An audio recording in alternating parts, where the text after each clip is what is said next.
भगवान है, सद्गुरु हैं, ज्ञान है, तत्व ज्ञान, पर प्रकट नहीं हो रहे हैं, पहचान नहीं हो रही है, प्रभाव उदय नहीं हो रहा है। उसका कारण है नाशवान सुख की आसक्ति। नाम और रूप, मान, बड़ाई, प्रतिष्ठा, कीर्ति, सुविधा, समान, ये जो इनमें जो आसक्ति है वो इनमें सबसे बड़ी बाधा है। हमारा नाम हो जाए, हमारा चित्र खींच जाए, हमको लोग पहचानने लग जाए, हमारा सम्मान हो जाए, ये सब बाधाएं हैं, भयंकर बाधाएं हैं। किसका सम्मान, किसकी कीर्ति? जिस शरीर के नाम की कीर्ति की बात करते हो वो तो शरीर आपके सामने मिट्टी में, जल में या आग में समाप्त कर दिया जाएगा। भाई नाम तो शरीर का ही है, कीर्ति नाम की है, नाम शरीर का है, शरीर का रूप ही नश्वर है, तो फिर उसकी कीर्ति प्रतिष्ठा समान कैसे अमर रहेगा? पर बड़ा बड़ा ब्रह्म है, माया का ऐसा विचित्र ब्रह्म है। वो पढ़ते हैं कि ओह ऐसे वो हुए, उनका नाम हो गया, उनका नाम हो गया। ये तुम कह रहे हो उनका नाम हो गया, पर जो बेचारे शरीर छोड़ गए उनको क्या पता क्या नाम हुआ कि नहीं हुआ। शरीर रहते रहते तो क्या दशा हुई उनकी वो ही जाने। नाम के लिए, कीर्ति के लिए, प्रतिष्ठा के लिए उन्होंने कितने दुख सहे, कितनी पीड़ा सही, रात दिन कितने भागे, कितने अशांति में जिए, और उसके बाद उनको कुछ नहीं मिला। ठन ठन गोपाल।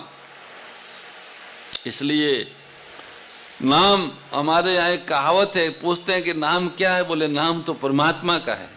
वास्तव में परमात्मा का नाम ही अमर रहने वाला है। शरीर का नाम, नाशवान का नाम, भूत आत्मा का नाम अमर नहीं रह सकता।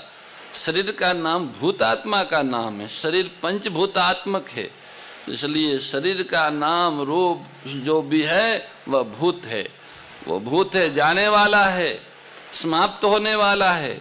इस समय भी समाप्त हो रहा है, पर उनमें आसक्ति होने के कारण वह सब कुछ होते हुए भी वो प्रकट नहीं होते, वो प्रकट नहीं होते हैं। यही बात है। इसलिए नाशवान सुख की आसक्ति मिटाने की जिम्मेवारी केवल साधक पर है। नाशवान सुख की आसक्ति उनके भगवान की महिमा को प्रकट नहीं होने देते हैं, पर नाशवान सुख की आसक्ति भगवान ने नहीं कराई, संतों ने नहीं कराई, सद्गुरु ने नहीं कराई, स्वयं ने की है। सुन सुन के, लोक अफवाहों को सुन सुन के अंदर ऐसी ऐसी कामनाएं पैदा की है कि ये भी मिल जाओ, हो उनका नाम हो रहा है, उनकी कीर्ति हो रही है, उनको बड़ा पद मिल गया, उनको बड़ा धन मिल गया, वो बहुत बड़ा गुरु हो गया, वो पूजाने लग गया। ऐसा सुन सुन के खुद पूजाने की, गुरु बनने की, बड़ा बनने की जो कामना है वह कामना खुद ने की है, स्वयं ने की है। स्वयं को उस कामनाओं का त्याग करना होगा, तभी उसे वास्तविकता की अनुभूति होगी। दूसरे में कमी न देखकर अपने में ही कमी देखें और उसको दूर करने की मेहनत करें। अपने को ही उपदेश दें, आप ही अपना गुरु बने, आप ही अपना नेता बने और आप ही अपना शासक बने। मनुष्य जन्म की सार्थकता इसी में है कि स्वयं शासक बने, अपने ऊपर अपना शासन रखे, स्वयं अपना ही नेतृत्व करें और स्वयं ही अपना गुरु बने। तभी इनका उद्धार होगा, तभी कल्याण होगा। मनुष्य शरीर कल्याण के लिए, मुक्ति के लिए मिला है। अगर कल्याण और मुक्ति की चेष्टा नहीं करता है तो ये अपनी आत्मा का शत्रु है, और अगर कल्याण परमात्मा प्राप्ति की चेष्टा करता है तो ये अपनी आत्मा का मित्र है। 6 अध्याय के 5वें श्लोक में भगवान ने ये लगातार बताया कि ये स्वयं ही अपना मित्र है और स्वयं ही अपना शत्रु है। अतः स्वयं अपना मित्र और शत्रु कैसे हैं, इसका उत्तर भगवान आगे के श्लोक में देते हैं। आगे के 6ठे श्लोक में देते हैं। अर्थात 5वें श्लोक के उत्तरार्ध की व्याख्या गीता के 6ठे श्लोक में करते हैं। भगवान कहते हैं जिसने अपने आप से अपने आप को जीत लिया है उसके लिए आप ही अपना बंधु है, और जिसने अपने आप को नहीं जीता है ऐसा अनात्मा का आत्मा ही शत्रुता में शत्रु की तरह बर्ताव करता है। जिसने अपने को जीत लिया वो मित्र, और जिसने अपने को नहीं जीता वो अपना शत्रु। खुद ही शत्रु खुद ही मित्र। कैसे मित्र कैसे शत्रु, संक्षेप में सूत्रात्मक रूप से भगवान ने बता दिया। अपने आप को जीत लेता है वो अपना मित्र है, और अपने आप से पराजित हो जाता है वो अपना शत्रु है।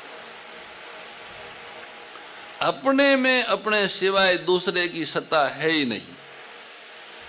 अतः जिसने अपने में अपने सिवाय दूसरे की किंचन मात्र भी आवश्यकता नहीं रखी, असत पदार्थों के आश्रय का सर्वथा त्याग करके जो अपने सम स्वरूप में स्थित हो गया, उसने अपने आप को जीत लिया।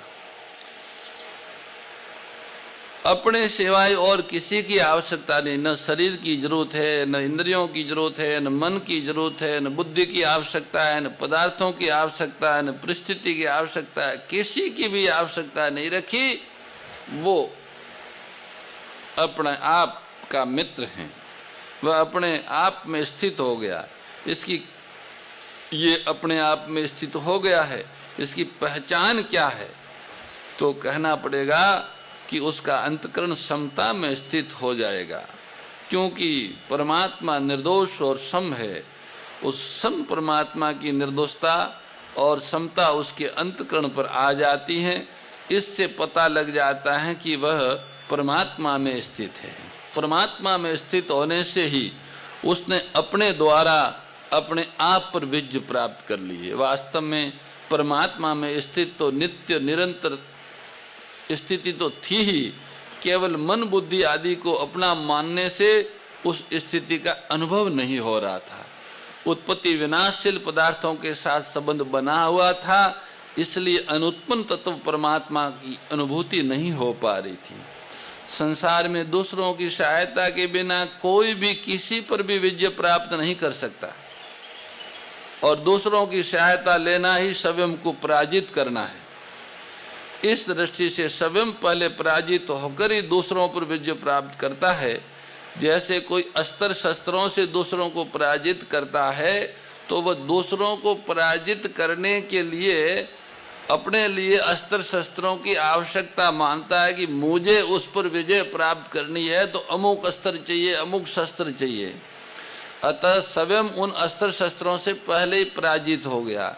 कोई शास्त्र के द्वारा, बुद्धि के द्वारा शास्त्रार्थ करके दूसरों पर विजय प्राप्त करना चाहता है, तो वो पहले शास्त्र और बुद्धि से पराजित होता है, और होना ही पड़ेगा। तात्पर्य निकला कि जो किसी भी साधन से जिस किसी पर विजय करता है, वह अपने आप को ही पराजित करता है। स्वयं पराजित हुए बिना दूसरों पर कभी कोई विजय कर ही नहीं सकता, ये नियम है। अतः जो अपने लिए दूसरों की किंचन मात्र भी आवश्यकता नहीं समझता, वही अपने आप से अपने आप पर विजय प्राप्त करता है, और वही स्वयं अपना बंधु है।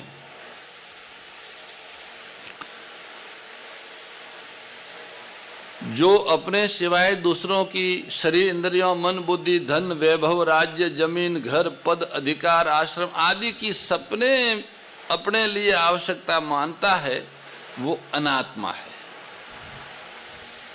वो अनात्मा है, वो आत्मा नहीं है। आत्मा के सिवाय शरीर को मुझे शरीर चाहिए है, कहते भाई शरीर के बिना कुछ नहीं होता, ऐसा कहते हैं न, इसलिए शरीर को सबसे पहला सुख निरोगी काया, ऐसा कहते। वो ठीक है, पर शरीर को अपना मानना वो ठीक नहीं है। शरीर को निरोग रखो, अच्छी बात है, पर उससे ममता करना, उससे अहमता करना, ये आत्मा का पतन है। आत्मा अविनाशी और अपरिवर्तनशील चेतन है। शरीर नाशवान, परिवर्तनशील और जड़ है। तो जड़ शरीर को आत्मा मानना, इसे अनात्मा कहते हैं। ये आत्मा का पतन करना है। तो शरीर को, इंद्रियों को, मन को, बुद्धि को, पद को, प्रतिष्ठा को, वैभव को, राज्य को, जमीन को, घर, पद या कुछ भी, इनमें किसी की भी आवश्यकता ये समझता है तो ये अनात्मा है। अभी आत्मा नहीं हुआ, ये अनात्मा है। तात्पर्य है कि जो अपना स्वरूप नहीं है, आत्मा नहीं है, उसको अपने लिए आवश्यक और सहायक समझता है तथा उसको अपना स्वरूप मान लेता है। ऐसा अनात्मा होकर जो किसी भी प्राकृत पदार्थों को अपना समझता है, वह आप ही अपने साथ शत्रुता का बर्ताव करता है। यद्यपि वह यही समझता है कि मन बुद्धि आदि को अपना मानकर मैंने उन पर अपना आधिपत्य कर लिया, उन पर विजय प्राप्त कर ली, तथापि वास्तव में उनको अपना मानने से वह खुद ही पराजित हुआ है, हारा है। दूसरों से पराजित होकर अपनी विजय समझना ही अपने साथ शत्रुता का बर्ताव करना है। शत्रु तो वे भगवान कहते वो शत्रु है। ऐसा कहने में भगवान का भाव यह है कि जो अपना नहीं है उससे मैं और मेरापन का संबंध मानना अपने साथ शत्रुपणे में मुख्य हेतु है। इससे यह सिद्ध हुआ कि स्वयं प्रकृति जन्य पदार्थों के साथ अपना संबंध स्थापित कर लेता है, यहीं से उनकी शत्रुता प्रारंभ हो जाती है। मनुष्य प्राकृत वस्तुओं पर जितना अधिकार जमाता चला जाता है, उतना वह अपने आप को पराधीन बनाता जाता है। लगता तो ऐसा है कि मैंने ये पा लिया, मैंने वो पा लिया, जैसे मैंने यंत्रों का सहारा लेके जल पे तैरना सीख लिया, तो ये उसने यंत्रों की पराधीनता स्वीकार की। मैंने यंत्रों का सहारा लेके देश की दूरियों, पृथ्वी की दूरियों मिटा दी, ये वो पराधीन हुआ, स्वाधीन नहीं हुआ। मैं कहीं भी जाने में स्वाधीन हूँ। नहीं, तुम कहीं भी जाने में पराधीन हो। कल कोर्ट साहब कह रहे थे कि यहाँ से अतिथि भवन से यहाँ तक आना भी कठिन हो रहा है, पाँवों में नसें खींचती हैं। ये क्या है? कुर्सी पे विराजे, गाड़ियों में चलें, शरीर से परिश्रम नहीं हुआ, इसलिए शरीर बेकार हो गया।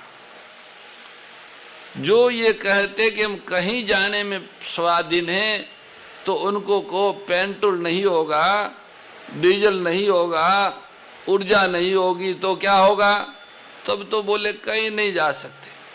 तो पराधीनता हुई, स्वाधीनता नहीं है ये। कोई कहेगा हम कहीं बात कर लेते हैं, कहीं से देख लेते हैं। अगर उपग्रह नहीं हुआ, टेलीविजन और दूरभाष नहीं हुआ, तो कैसे दूर से देखोगे, कैसे दूर से सुनोगे? बोले तब तो नहीं सुनते। तो ये पराधीनता हुई। बोले हम आकाश में उड़ सकते हैं। उड़ सकते हो पर हवाई जहाज हो तब ने, हेलीकॉप्टर हो तब ने, पानी में चल सकते हो, जहाज हो तब ने। तो ये जो वस्तुओं को लेके, यंत्रों को लेके, पदार्थों को लेके उनके सहारे से स्वाधीनता की बात कही जा रही है, ये एक बड़ा धोखा है, ये बहुत बड़ी पराधीनता है।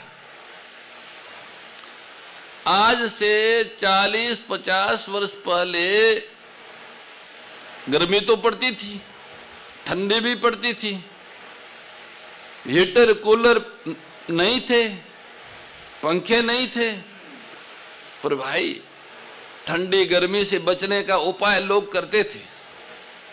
उनको कोई बाजार से यंत्र नहीं लाना पड़ता था, न खंबे से तार खींचना पड़ता था। खंबे से तार खींचोगे और बाजार से यंत्र लाओगे तब ठंडी गर्मी से बचाव कर पाओगे। तो ये तो पराधीनता हुई, पर इसको लोग स्वाधीनता समझते हैं। जबकि ठंडियों में ठंडी उड़ाने के लिए कैर, बबूर आदि का कांटा, सनिया, खींप आदि का पुराना कचरा उसको जला के खूब गर्मी उड़ा देते थे। वो वही हो जाता था खेत में, खेत भी साफ हो जाता और ठंडी भी उड़ जाती थी। ऐसे गर्मी के दिनों में सनिया बांध देते थे और 2 लोटा पानी छिड़क देते तालाब से, कुएं से लाके। ठंडी ठंडी और ठंडी ठंडी हवा आ रही। अब कोई लाइट लानी पड़ी और कोई कूलर लगाना पड़ा और कोई पंखा लगाना पड़ा। वही हो गया सनिया खेत में, उस सनिया को उखाड़ा तो खेत में सूड़ हो गया, खेत की सफाई हो गई और गर्मी से बचाव हो गया। लोग, हमको याद है, बाजार से वही चीज लाते थे जो इस क्षेत्र में पैदा नहीं होती थी, बाकी बाजार से कुछ लाना ही नहीं पड़ता था। आज हर चीज बाजार से लानी पड़ रही है, यहां तक कि अनाज भी घर में नहीं होता है। किसान के घर में अनाज नहीं होता है, 2-4 महीनों बाद उसको अनाज खरीदना पड़ता है। जबकि घरों में अनाज, दालें, काचरा, कैर, सांगरी आदि की सब्जियां 12 मास घर में रहती थी। क्या लाना पड़ता था बताओ? वो स्वाधीनता थी कि ये स्वाधीनता? एक एक चीज के लिए तरसना पड़ता है। बाजार जाओ, बाजार से रुपया हो खरीद के लाओ। 1 रुपया नहीं है पास में, पर खूब गेहूं पड़ा, बाजरी पड़ी, मूंग पड़ा, मोठ पड़ा, काचर पड़ी, सांगरी पड़ी, कैर पड़े, सब पड़ा, कोई कमी नहीं। दया सुधा बरसावनी मातु कृपा कीजे, ओ मैया मातु कृपा कीजे।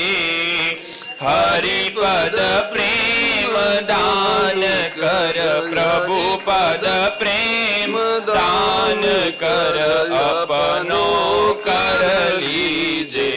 ओम जय भगवद गीते, जय भगवद गीते, ओ मैया जय भगवद गीते। हरि कमल विहारिणी, प्रभु हिय कमल विहारिणी, सुंदर सुपुनीते। ओम जय भगवद गीते, गीता माता की जय।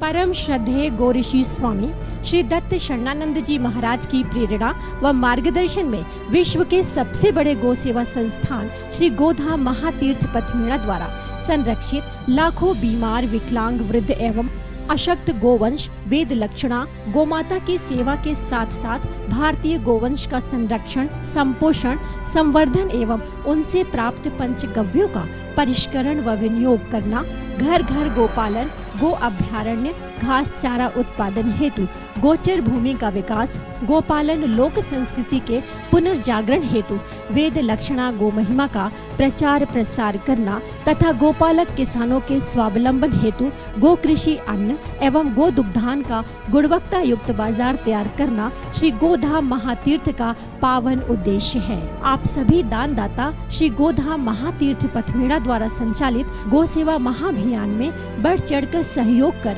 लाखों बीमार, विकलांग, वृद्ध एवं अशक्त गोवंश के गोग्रास सेवा हेतु श्री गोधाम महातीर्थ पथमेड़ा लोक पुण्यार्थ न्यास के बैंक ऑफ बड़ौदा खाता संख्या 0849010002387 IFSC कोड BARB 0 ASHRAM शाखा आश्रम रोड अहमदाबाद में गोग्रास सेवा निमित्त जमा कर सकते हैं। अधिक जानकारी के लिए संपर्क करें 7742093179 7665059999 7073000151।